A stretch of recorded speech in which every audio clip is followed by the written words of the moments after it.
Advocate talk channel में आपका स्वागत करता हूँ, अभिनंदन करता हूँ। आज का सवाल है, क्या भारत में डिजिटल एग्रीमेंट और डिजिटल सिग्नेचर वैध हैं? और अगर कोई नकली कंपनी हमसे डिजिटली सिग्नेचर कराती है तो क्या वह कानूनी रूप से मान्य होगा? तो आइए जनाब आपके इस सवाल का जवाब देता हूँ। और इस सवाल का जवाब इसलिए भी देना मैंने उचित समझा क्योंकि आज के समय में बहुत सी ऐसी फ्रॉड कंपनियां हैं जो कोरोना के बाद वर्क फॉर होम के नाम पर आपको काम देती हैं। पहले उस काम के साथ में आपसे एक डिजिटल एग्रीमेंट करवाती है और एग्रीमेंट करवाने के बाद जानबूझकर आपके काम में कमियां निकाली जाती हैं और कमियां निकालकर आप क्योंकि जब वो एग्रीमेंट करते हैं तो उस एग्रीमेंट को आप उतने आसानी से और उतने विस्तार से कभी पढ़ते नहीं है और उसी का वो फायदा लेते हैं और वो एग्रीमेंट दिखा के आपको डराया जाता है। कहा जाता है कि आपने ये काम करने के लिए हमसे एग्रीमेंट किया था, हमको आपको पेमेंट करनी थी, मगर परंतु क्योंकि आपने ये काम हमारा गलत कर दिया है जिसकी वजह से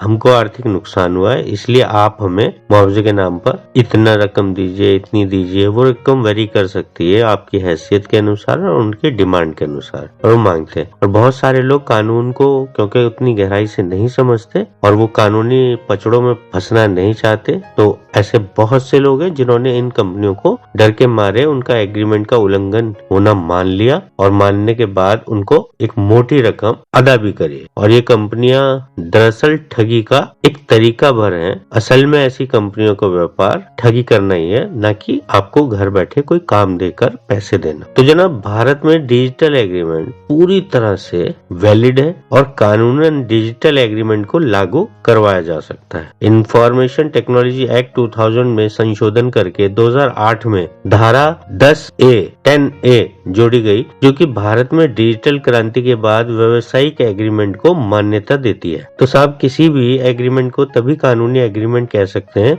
जब वो 3 बातों को पूरा करता हो। वो 3 बातें कौन सी हैं साहब? नंबर 1, कोई प्रस्ताव होना चाहिए तथा बिना शर्त उस प्रस्ताव को स्वीकार किया जाना चाहिए। इसको आप ऐसे समझ सकते हैं कि आपने ऑनलाइन कार इंश्योरेंस के लिए अपनी डिटेल भरी, अब इंश्योरेंस कंपनी ने आपको प्रीमियम समेत सभी शर्तें लिखकर प्रस्ताव भेजा और आपने बिना शर्त पेमेंट कर दी। ये एक कानूनी एग्रीमेंट होगा। अब इसके बाद यदि आपकी कार में किसी भी प्रकार का डैमेज होता है, वो चोरी होती है, उस कार से किसी और को नुकसान पहुंचता है किसी भी द्वारा से, तो इंश्योरेंस कंपनी आपको भुगतान करेगी। नंबर 2, एग्रीमेंट कानूनी होना चाहिए। इसका अर्थ है कि आप किसी से ऐसा एग्रीमेंट नहीं कर सकते जो किसी कानून का उल्लंघन करता हो। जैसे आप किसी से कहते हैं कि यदि तुमने मेरे पैसे नहीं दिए तो तुमको आने वाले 10 साल तक मेरे यहाँ बिना सैलरी के काम करना होगा, और एक एग्रीमेंट उससे साइन कराते हैं, और यदि वह पैसे नहीं देता तो आप उससे क्या 10 साल काम करा सकते हैं? जी नहीं जनाब, आप बिल्कुल नहीं करा सकते, क्योंकि बिना सैलरी के काम कराना बेकार होता है और ये गैर कानूनी है और साथ में अपराध भी है। तो इस तरह का कोई भी एग्रीमेंट जो अवैध होता है या किसी अवैध काम के लिए किया जाता है, वो एग्रीमेंट कभी भी एक वैलिड एग्रीमेंट नहीं हो सकता। तीसरी शर्त है, संबंधित पक्ष एग्रीमेंट करने की स्थिति में होने चाहिए तथा एग्रीमेंट बिना किसी दबाव के होना चाहिए। इसको आप ऐसे समझिए कि मकान राम के नाम है और आपने एग्रीमेंट श्याम, जो कि राम का भाई है, से कर लिया। क्योंकि श्याम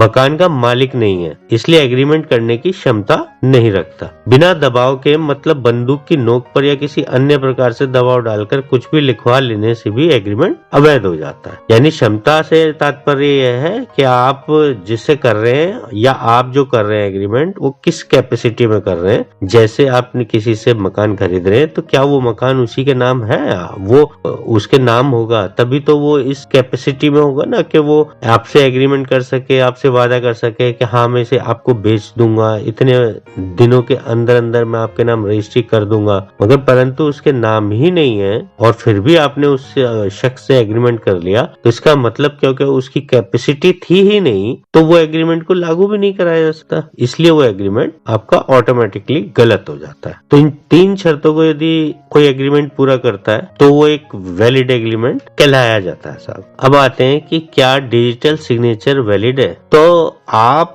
एग्रीमेंट को 3 तरीकों से स्वीकार कर सकते हैं। हस्ताक्षर करके, चाहे वो डिजिटली भी क्यों ना हो, इसको समझने की जरूरत नहीं है, ये आप जानते ही हैं। किसी भी एग्रीमेंट के ऊपर आप अपने अगर हस्ताक्षर करते हैं तो इसका सीधा सा मतलब है कि आपने उस एग्रीमेंट की शर्तों को पढ़ लिया और स्वीकार कर लिया और आप उस एग्रीमेंट के एक पक्ष के रूप में अब बन चुके हैं। नंबर 2, मौखिक रूप से, यानी आप प्रस्ताव को बोलकर भी स्वीकार करते हैं, तो ये भी एक कानूनी एग्रीमेंट हो सकता है। ये जब होता है जब आप व्यापार के सिलसिले में किसी दूसरे व्यापारी को एक फोन करते हैं और उसको किसी भी आइटम का आप मान लीजिए रेट ही देते हैं, आप बोलते हैं कि नहीं साहब ये चीज इतने रुपए किलो की है, या ये आलू की बोरी है, ये सब मैं तेरे को 1000 रुपए की दूंगा, और दूसरा पक्ष कहता है ठीक है हमारा सौदा पक्का हुआ, 1000 में वो बोरी मेरी हुई, और यदि मैं नहीं लेता तो मैं तेरे को मुआवजा दूंगा, पैसे दूंगा। आपने अगर फोन पे भी कन्वर्सेशन किया, यानी किसी ने एक प्रस्ताव दिया और आपने बिना शर्त उस प्रस्ताव को स्वीकार कर लिया, चाहे वो मौखिक रूप से कर लिया हो, तो भी एग्रीमेंट माना जाएगा। हालांकि ये मौखिक एग्रीमेंट है मगर इसको भी लागू करवाया जा सकता है एग्रीमेंट के प्रस्ताव अनुरूप व्यवहार करके। ये तीसरा तरीका है किसी एग्रीमेंट को स्वीकार करने का। इसको समझने के लिए आप यूट्यूब का उदाहरण ले लीजिए। यूट्यूब पे लोग अपना चैनल बनाते हैं, चैनल बनाने से पहले या YouTube को इस्तेमाल करने से पहले YouTube अपनी पॉलिसी आपको लिख के देता है। आप उस पॉलिसी को पढ़ते हैं या नहीं पढ़ते वो मायने नहीं रखता है। या कोई भी आप प्ले स्टोर से ऐप डाउनलोड कराते हैं तो आप उस पे एक टिक लगाते हैं और आगे बढ़ जाते हैं और किसी भी ऐप को उस टिक लगाने के बाद इस्तेमाल करना शुरू कर देते हैं। यानी आपका व्यवहार ये दर्शाने के लिए काफी है कि आपने उस एग्रीमेंट को पढ़ लिया है और आप उस एग्रीमेंट को अब पूरी तरह से मानते हैं। क्योंकि यदि आप नहीं मानते तो आप गूगल का, यूट्यूब का या किसी भी गूगल सर्विसेज का इस्तेमाल ना कर रहे होते। तो इसको बोलते हैं कि आपने व्यवहार से उस एग्रीमेंट का पालन करना। तो क्योंकि जनाब आप सब जानते ही हैं कि मैं वकील हूँ और कोरा के ऊपर एक राइटर भी हूँ, बहुत सारे लोगों से जुड़ा रहता हूँ। मेरे पास बहुत शिकायतें आती हैं इस प्रकार की, जिनमें से मुख्य रूप से एक फर्जीवाड़ा